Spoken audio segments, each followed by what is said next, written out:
Welcome back to The Explainer. Okay, if you're a focused learner looking to just cut straight through the noise and get to the facts, you are absolutely in the right place today. We're looking at the massive ripple effects completely rocking the football world right now in the summer of 2026. From historic mid-tournament drama on the international stage to literally billion-dollar infrastructure projects and a completely chaotic global transfer market, the landscape of the sport is transforming right before our eyes.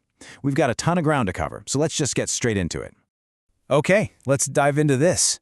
On the agenda today, we're starting with World Cup 2026 controversies, then United's massive new 100,000-seat stadium, followed by the wider Old Trafford regeneration project. After that, we'll look at United's frankly massive transfer chest and wrap up with the global transfer market shockwaves. Section 1. World Cup 2026 controversies. Let's talk about this mid-tournament drama. So, the historic 48-team tournament over in North America has brought some intense off-pitch drama, which brings us to a really fascinating question. Can you actually change the rules of the World Cup right in the middle of the tournament? I mean, it sounds impossible, right? But that is exactly what FIFA demanded from the International Football Association Board, or IFAB, just days before the round of 32 knockout matches were set to kick off. Here's the deal. Under the old system, penalty shootouts basically kicked off with two separate coin tosses. The first toss decided who got to shoot first, and the second decided which end of the stadium the penalties would actually happen at. If a team won both tosses, it was a huge double advantage. We actually saw this heavily impact Arsenal recently when they lost both tosses in their Champions League shootout defeat to PSG. Well, the proposed new rule trims all of that down to a single toss. The winner simply gets the option to either choose who shoots first or choose the end. That means the loser automatically gets the second choice. It's a sudden but really significant tweak designed to level the playing field right when the stakes are absolutely at their highest. But wait, the rule changes weren't the only late drama we saw. In another huge off-pitch development, FIFA actually banned elements of the Haitian national team's kit just days before their opening match against Scotland up in Foxborough. Basically, FIFA regulations strictly prohibit political, religious, or personal messages on equipment. The South American kit manufacturer, Sayata, fully complied with the governing body and modified the design. They released a statement saying they respected FIFA's process and had implemented all the required final changes. To give you the actual factual context behind all this, the original kit design featured an illustration of the Battle of Vertières. This was a crucial military clash back in 1803 that ultimately led to the nation's independence. Now, while the manufacturer stated the design was meant to be a tribute to the resilience of the Haitian people, FIFA's review determined that those specific visual elements breached their equipment regulations regarding political messaging. So a total redesign was forced at the 11th hour. Moving on to Section 2, United's new 100,000-seat stadium. A mega project right in Manchester. All right, leaving the international stage for Manchester, the absolute most important number you need to keep in your head right now is 100,000. Manchester United has officially confirmed they've acquired a 25-acre site just 350 meters away from their current home. So rather than renovating Old Trafford, they are building a brand new venue from the ground up, something everyone is currently calling New Trafford. And sorry, Wembley, but this 100,000 seat capacity is officially going to make it the largest football stadium in the entire UK and second in all of Europe, only to Barcelona's Camp Nou. Now, a structure of that magnitude obviously requires an equally massive financial commitment. We are talking an estimated $2.6 billion, or roughly £2 billion. With club co-owners Sir Jim Ratcliffe and stadium development CEO Colette Roche leading the charge, the wheels are fully in motion here. They've secured key land from Indurant, which is a Blackstone portfolio company, clearing some of those big early hurdles. The current target? Formally moving into this new world-class home around the 2032-2033 season. So how on earth do you build a $2.6 billion megastadium efficiently? Well, enter famed architect Sir Norman Foster, who is using a brilliant prefabrication strategy. Instead of a typical 10-year build, they are aiming to pull this off in just 5.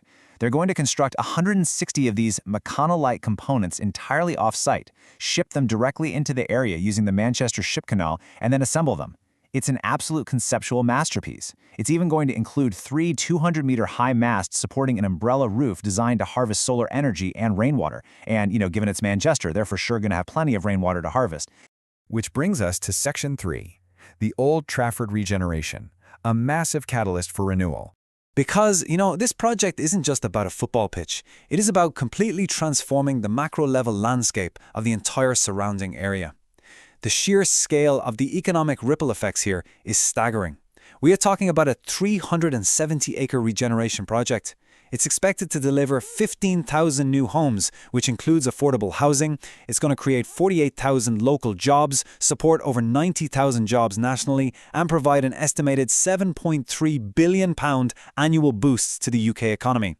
To put that into perspective, Manchester Mayor Andy Burnham has even stated that the economic impact could surpass the massive London 2012 Olympics regeneration project over in Stratford. So the absolutely crucial point here is perfectly captured in this quote from Sir Jim Ratcliffe. He acknowledges that while 115-year-old Old Trafford has served them brilliantly, it really has fallen behind world standards. By building right next door, they get to achieve this vital balance. They preserve the heritage, the traditions, and the matchday rituals for the fans, all while embracing intense modernization and turning the new ground into a literal engine for economic renewal for the whole of Greater Manchester.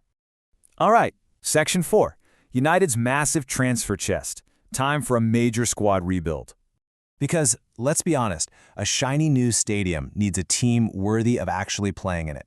So we're shifting our focus from bricks and mortar to the players Michael Carrick is actively targeting to revitalize his squad for the 2026-27 season. Thanks to some serious business transformation initiatives led by Chief Executive Omar Barada, United has cleared approximately $148 million in debt, and that unlocked a staggering $336 million in available credit. They want to move super quickly before the June 15th window inflates prices across the board. The strategy? Out with the old, in with the new. Veterans like Casemiro are being shown the door, and they are actively targeting Atalanta's Brazilian left-back Ederson, valued around $44 million, along with Nottingham Forest breakout midfielder Elliot Anderson, all to rebuild the spine of the team. Now, what's really interesting about this is the sheer financial hit United is willing to just absorb in order to reshape the squad. Just look at the depreciation of Manuel Ugarte. United bought him back in August 2024 for £42 million. But after a massive drop in form where he played only 22 games across the 2025-26 campaign and totally fell out of favor under Carrick, Ineos has basically informed Galatasaray that they can take him for just £24.2 million. That is a direct net loss of £17.8 million. It highlights exactly how prioritized this midfield clear-out really is for the club right now. Section 5. Global transfer market shockwaves. Let's look at the wider ripple effect. Because United isn't the only giant making aggressive moves, there is a totally chaotic energy surging across all of Europe's top clubs right now, creating a completely paradigm-shifting market this summer. Back in May, reports leaked that superstar Vinicius Jr. currently has no plans to renew his contract at Real Madrid, apparently due to a rift with new manager Xabi Alonso. By June, Barcelona responded to all the market chaos by prepping an absolutely astronomical €130 million bid for Atletico Madrid's Julian Alvarez, who had publicly pleaded for a transfer. And looking ahead, Real Madrid is already pivoting to pursue Chelsea's Enzo Fernandez for their midfield, totally abandoning their previous targets. The dominoes are falling at a breathtaking pace across Europe. Which brings us to our final thought for today's explainer. You look at the $2.6 billion stadiums being built, the massive $336 million credit lines being tapped into, the €130 million transfer bids flying around. Will billions in infrastructure and transfers actually guarantee a return to glory for these massive clubs? Or does the real magic of football still just happen organically out there on the pitch? It's a completely fascinating question to ponder as we watch this historic summer unfold. Thank you so much for joining me on The Explainer today, and I really hope these insights help bring the beautiful game's biggest business moves into crystal clear focus for you. See you next time.